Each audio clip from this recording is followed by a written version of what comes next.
Well, I've been looking for the smoking gun, something that suggests that at some point this guy might have been a part of a reverse engineering program of some kind, or maybe in some way was rubbing shoulders with the people who were on such a program, and so maybe he had heard something from these friends of his. He was very close friends with Ed Teller. He was very close friends with Herman Oberth. He was close friends with Werner von Braun.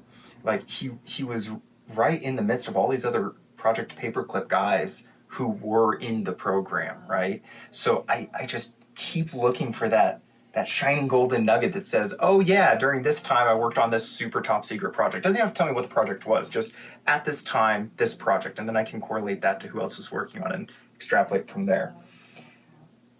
So far, what I've found is that when he came over in March of 1959 through Project Paperclip, he started jumping through some hoops to get, all the proper clearances and everything, but it was, at the same time, a lot of other universities were vying for him. They all wanted him, right? Yeah. He was courting all these different employers, and there's dozens and dozens and dozens of letters of him going through and by telling people, I'm sorry, I can't go work for this institute or this university or this, I've already accepted a position. It looks like he worked for something called the Case Institute over in Ohio. Okay. He was working for them. That's the position he took. And then the Rand Corporation, he got in with the Rand Corporation, but from what I can tell so far, he wasn't able to get anything above a secret level clearance, which you're not going to get right into the program unless it.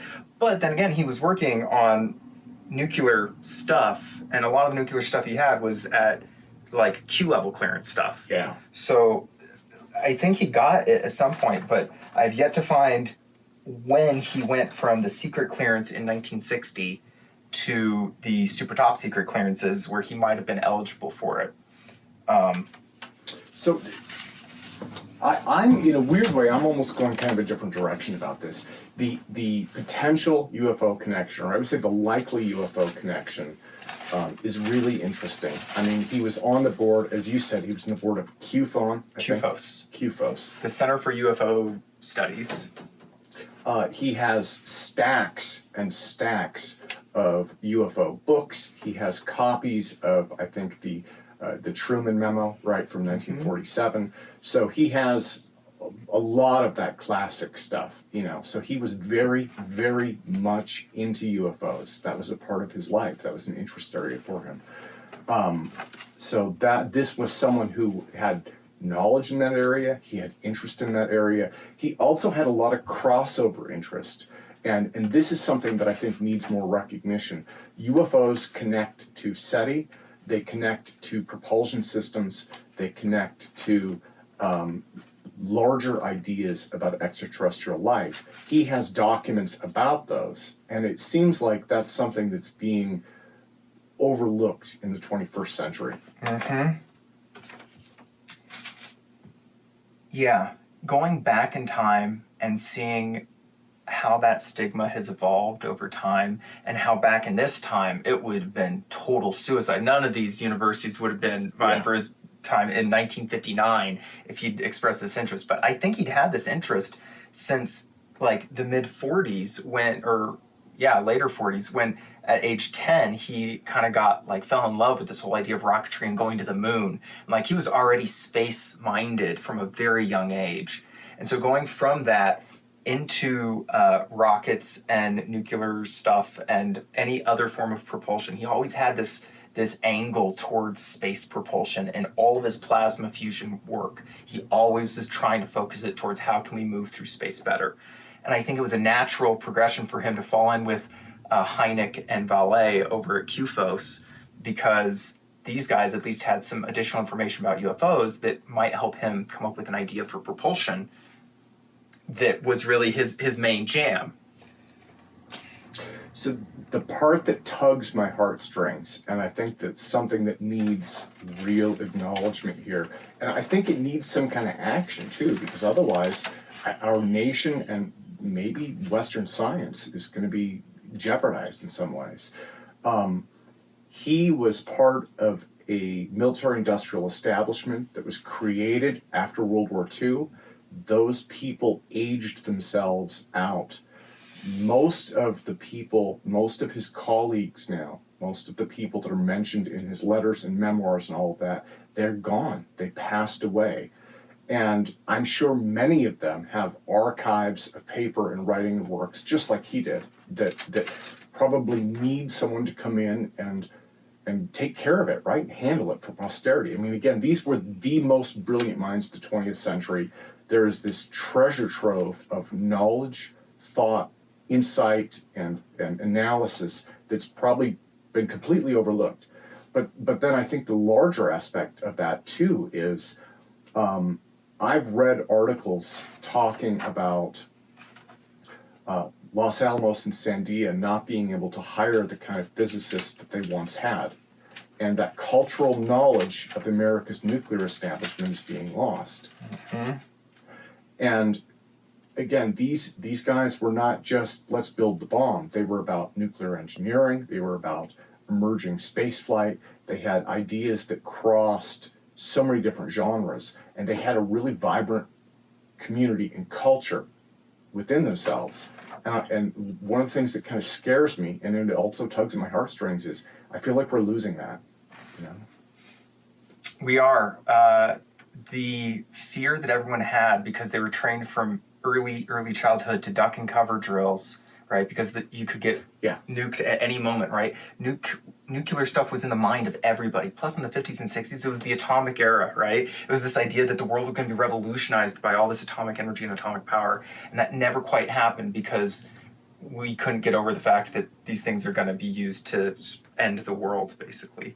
And now we've kind of got past that. The end of the Cold War happened, and people have, generationally come through, and now we don't even think about nukes except for once in a while when there's a little bit of saber rattling, but it's not in anyone's mind, and so no one's interested enough to go research it. Yeah.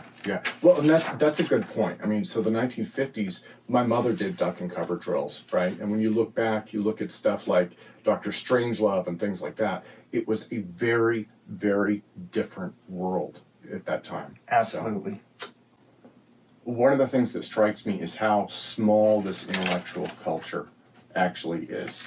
So many of these names, I mean, Dr. Robert L. Forward keeps popping up again and again and again. And then you get into gravitational physics, Werner von Braun. I mean, these giant names of science. I've seen, over a couple dozen that I know. Several of these that I've met. He was friends with Dr. Robert Bussard. I did an interview with Bussard.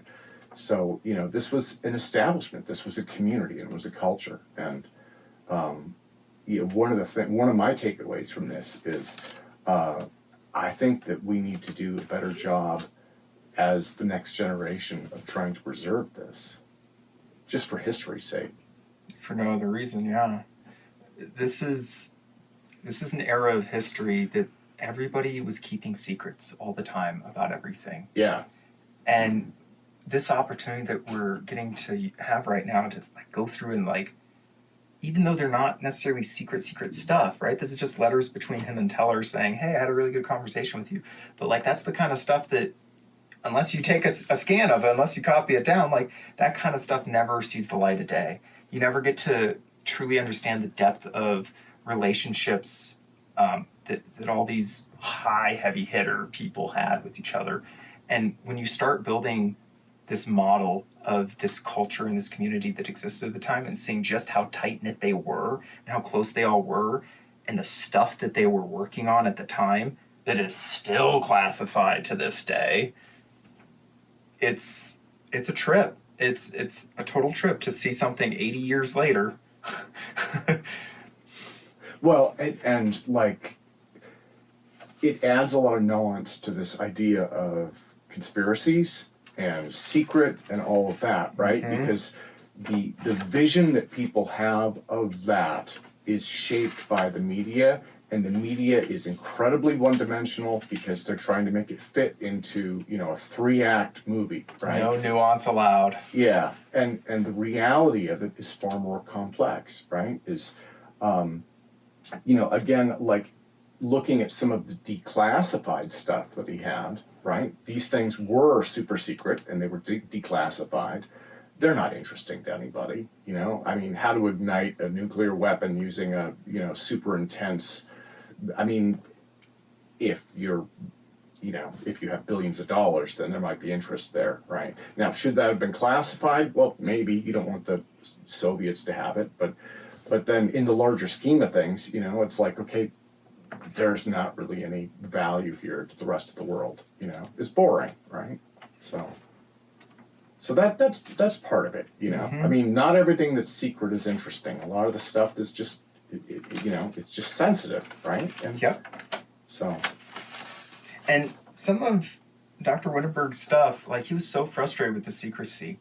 He saw the secrecy as the greatest impediment to human progress, because he came up with all these wonderful ideas on how to get fusion going without having to do these crazy expensive things. Normally you need a big, like, micronuclear explosion to start fusion processes, and that's a no-go for a lot of reasons, right? Yeah. But he figured out ways around that where you don't have to use that explosion. You can use centrifugal forces and strong fields and all these other things instead of the explosion. And all of that progress that he made, that he, like, pioneered, never got to see the light of day during his lifetime because it was classified, and that classification resulted in progress from the 70s and 80s still not getting declassified until now. Like, it's still not fully declassified. I think it slowly started getting there around 2000, 2010. So he did get to see some of it progress there, but in his mind, fusion would have already been achieved. We would have already gotten fusion by 2020. That was like the latest he figured it was going to happen for the longest time. Yeah. And he had good reason to be frustrated with that secrecy, because without fusion, the Earth is doomed. Yeah, and not just fusion for energy, but fusion for spacecraft. And he'd written about that. He wrote about fusion-powered spacecraft. The other thing that he has a lot of documents on is new innovations in theoretical physics. And so he was applying his knowledge of nuclear physics to theoretical physics. There was quantum gravity, a lot of stuff there. And it's not just his. He was building off of the ideas of other people, right? So he has stacks of photocopies from various physicists in emerging areas, you know, and so you're talking about black hole research, and he has an entire box that's about modern concepts of aether theory, right? So, you know, again, that's something that we've seen. Aether has been trying to come back into the spotlight for 80 years now, right? And there's no great way for people to introduce that. Speaking of, here's his book, The Planck Aether Hypothesis. Planck Aether Hypothesis, yeah. So hold that up. And he has many, many copies of this book, and his ideas about this has been in the ether for quite a while. But it hasn't really received too much attention because, one thing, it has the word ether in it, right? Yeah. And that scares science. It scares people, even though all of those buddies he was rubbing shoulders with, they all understood this concept of the ether, right? And even if you don't think it's a real thing, as a model, as a tool for understanding how things work, how fields work, it's extremely powerful. And yeah, people don't want to think about it. And then once you get past that, his take on how these fundamental fields create reality around us, and how to manipulate those fields for propulsion and power and fusion, those are areas that a lot of people don't care about, and those who do care about it already have their own pet ideas on how it should work. Yeah. It is so intensely interesting. It is intensely interesting. I think the other thing that's really intriguing is to see the level of organization. The file folders behind you, and I'll get some better photos of those. You know, he went year by year, right? So his filing system was mostly date-based, and there are stacks of binders. Yeah, so those top, if the camera can get it, I mean, this whole thing is binders. The top two stacks are just correspondence, and it's year by year, right? Starting in the 50s and going through the 2000s. You know, and then various scientific concepts and ideas. So these are just folders. He also has 30-something or more boxes. And that's not just his work. Most of it is actually photocopies, the work of other people, magazines, things along those lines.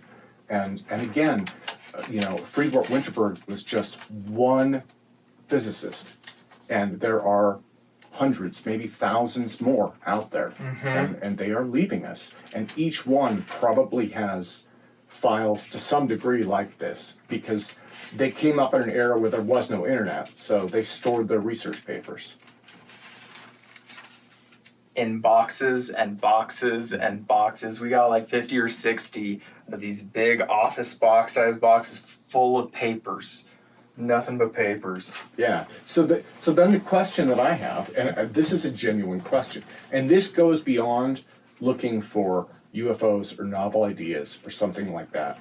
This collection of knowledge, some of which is his, much of which is his peers, what should happen with this? Some institution or organization or something should be archiving this. Yeah. For history's sake, for archival purposes, there's enough groups out there that really care about this particular era of nuclear history. Yeah. That the value here is amazing, absolutely amazing. To look at these correspondences, to look at these research papers, to see who he was rubbing shoulders with and what they were talking about. Like, that's the kind of stuff that anthropologists in, a while are going to really care about. Yeah. Sociologists, for that group of people, right, for all of these paperclip scientists, they're going to care about that. And that's not even going into the science side of things, right? How many scientists need to be able to track it's kind of like a family tree, right, for their knowledge and where their knowledge comes from. And a lot of people in this area already know Dr. Winterberg's name. A lot of people in the plasma physics community already know his name. But not nearly as many as should. Not as many people who know Teller's name or Ulam's name or all these Oppenheimer, all these other people that he was working as the man in the shadows right behind these people, and he never received recognition. And Ed Teller even said that publicly many times. Ed Teller came out and said, the one scientist who I think hasn't got the recognition he deserves is Dr. Winterberg. And there could have been a lot of reasons why that was the case, but as far as the man's work is concerned, he was a pioneer. 15 Ways from Sunday, he was a pioneer in this particular area of study. Now, one thing I've wondered is if there might have been some discrimination involved because he was originally from Germany, and that's something in today's world, I think that is completely evaporated. But back then, I think that still played a role, and that's something that occurred to me was maybe he didn't receive some of that recognition because he was a paperclip scientist, and he was from Germany, which a lot of people were still very uneasy after the war, right? Mm-hmm. They'd had so many problems with the German spies, and then it turned into Soviet spies, and everybody's thinking of spy versus spy at this time, and who's really on our side, who's playing for the other team, Yeah. right? And so, just from what I've seen here, when he came over here in 1959 and everybody was vying for him, at the same time that they were vying for him, they weren't able legally to give him the clearance levels that he needed because you had all these citizenship requirements, which is really interesting when you consider the whole concept of paperclip was to steal these scientists, get their ideas that they'd already had, and make sure the Soviets didn't get them, right? But it's like you're taking all of this brain power and you're only taking a very select few of them and giving them the really high clearances to work on the good stuff. But all these other guys, they couldn't work on anything that they were an expert at, to any meaningful degree until they got citizenship, which took many years. And once they got citizenship, then you had to prove, how loyal you had been up until that point. And it was this big enchilada. This goes back. You were asking me about this last night. We were at the Airbnb, and there was this picture of this pinup girl from the 1950s on the classic piano music channel, and you were like, did people really feel that way? What I've read about the 1950s was, in some ways, it was considered the golden era, but it was also an era of incredible fear, and a lot of that was the Red Scare, right? Like you just said, who's really one of us and who's not? Yeah. The 1950s was where they put under God into the Pledge of Allegiance also. So there was a lot of cultural reinforcement. It's like, okay, we're gonna define our values and everybody's gonna get on board there.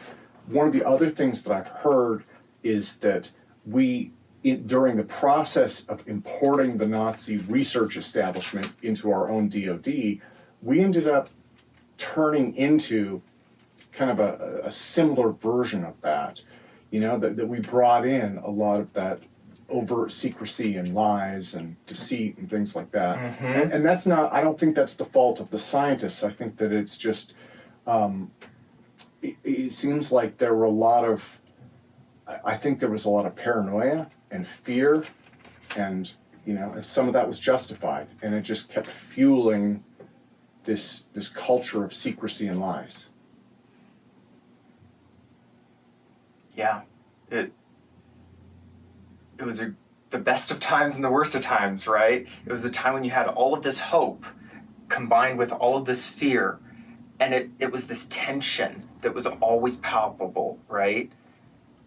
Well, and so I'm going to get kind of wishy-washy here, but I had a conversation with a friend a couple days ago about generational trauma, and it occurs to me that our entire country might be experiencing a little bit of that from this era. And this might be a piece of that, but I think that era itself, I think there's a lot more there, right? And maybe that's one of the reasons why, movies like, I'm trying to think of some of those nuclear movies from the 1980s. I think some of that was kind of cathartic, right? It's helping people to work through this legacy of fear and paranoia and, don't talk because anyone around you could be a spy and all that kind of stuff. And that was much more pervasive than people realized. I have heard the zombie movies, for instance, in that era, weren't really about zombies, they were about communists. So. The brainless people who are coming for you. Yes, and anyone could become one of them, right? It could be your best friend, so be on your guard.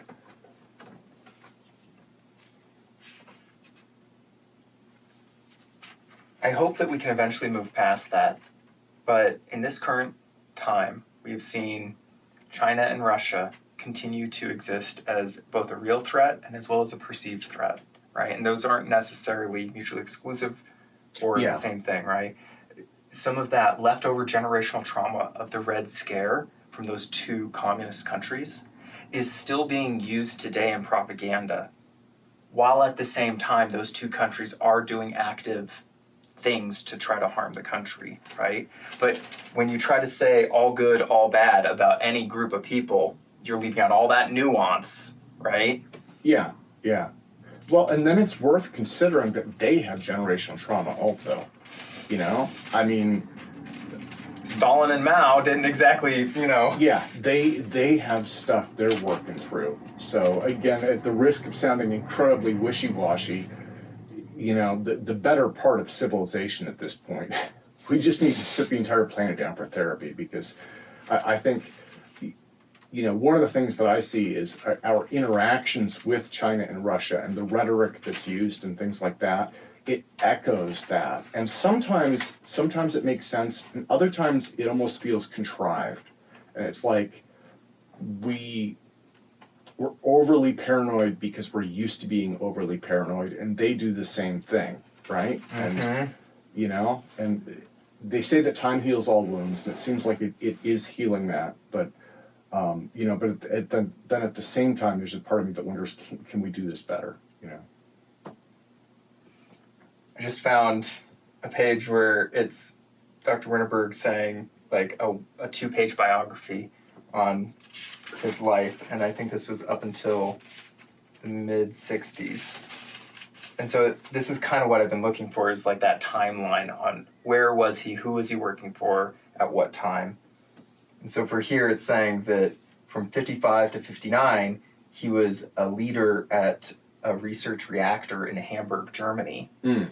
And so then he went from being a reactor researcher in Germany over to here, and he worked for the Case Research Institute from 59 until 63. And then he went from the Case Research Institute over to Case Institute of Technology, in Cleveland, Ohio. And then in 63, he became the associate professor of physics in Desert Research Institute. And they were the SDI involved company. Yes, that's the very strongly SDI one, but this is way pre-SDI in 63, right? They were already working on a lot of other good nuclear stuff and fusion stuff, a lot of plasma stuff, right? I think, once again, he was rubbing shoulders with Teller. He was working with Los Alamos. He was working with Berkeley a lot. He was working with the U.S. Air Force. He was working with Boeing. I found a lot of correspondences in here with all the different people and groups he's been working with. The main thing that he was working for in these early years for Desert Research Institute was magnetofluid dynamics and plasma physics. Okay, and those were heavy there. And when you mention those people he was working with, it's kind of like the tech industry today, right? If you're in the tech industry, you're going to be working with certain products, and that's just how it is. Mm-hmm. This was their tech industry, right? So, the big defense contractors, that was who had the jobs. And, Yep. So it was the military industrial complex, and the universities were involved with that, and if that was your specialty, you had to play the game. So again, it's not a surprise in any way that he was working on those projects. It's not a surprise that he was, associated with those people. I guess the part that just surprised me was how many of the names I recognized when I came in there. Yeah.